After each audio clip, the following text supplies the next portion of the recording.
টানা বৃষ্টির কারণে বিভিন্ন এলাকা জলমগ্ন হয়ে পড়ে। পাশাপাশি পাহাড়ি জল নামার কারণে গঙ্গার জল বৃদ্ধি পেতে শুরু করে, যার ফলে ফারাক্কা ব্যারেজ থেকে জল ছাড়তে শুরু হলে একাধিক এলাকায় গঙ্গার ধারে গ্রামের মধ্যে ঢুকতে শুরু করে জল, যার ফলে জলমগ্ন হয়ে পড়ে গ্রামগুলো, যার ফলে ব্যাপক সমস্যায় পড়তে হয় বন্যাভাসী পরিবারগুলোকে।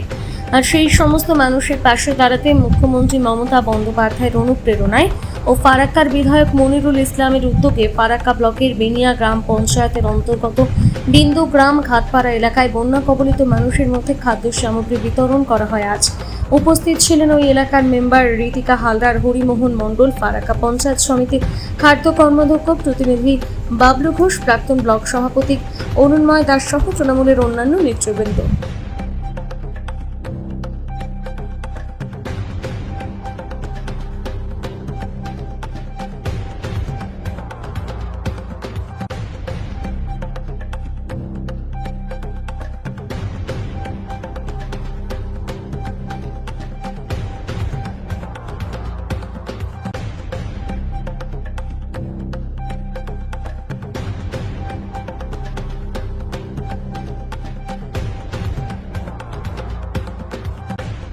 আজকে আমাদের মাননীয় মুখ্যমন্ত্রী মমতা ব্যানার্জির অনুপ্রেরণায় এবং নির্দেশে মাননীয় বিধায়ক সাহেবের উদ্যোগে আর কি আমাদের পঞ্চায়েত সমিতির সদস্য আছে বাবলু ঘোষ, আমাদের মেম্বার, এদের তৎপরতায় এই ঘাটপাড়ায় বেশ কিছু পরিবার জলমগ্ন হয়ে আছে আর কি, ঘরের বাইরে বসবাস করছে, তাদের শুকনো খাবার আর কি দেওয়া হলো। শুকনো খাবার বলতে চাল ডাল বানিয়ে খেতে হবে, ওরা অন্যত্র অন্যজনের বাড়িতে আশ্রয় নিয়ে আছে।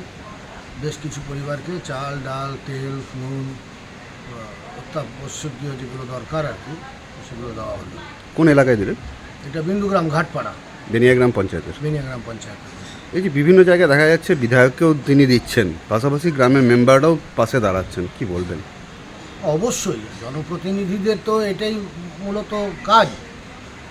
তার উপরেও বড় কথা হচ্ছে যে একেবারে সম্পূর্ণ নিজস্ব তহবিল থেকে আমাদের মেম্বার, পঞ্চায়েত সমিতির মেম্বার বাবলু, আমাদের বিধায়ক সবাই নিজস্ব তহবিল থেকেই এই দুর্গত মানুষদের পাশে দাঁড়াচ্ছে। এটাই আমাদের নেত্রীর নির্দেশ, এটাই আমাদের সংস্কৃতি।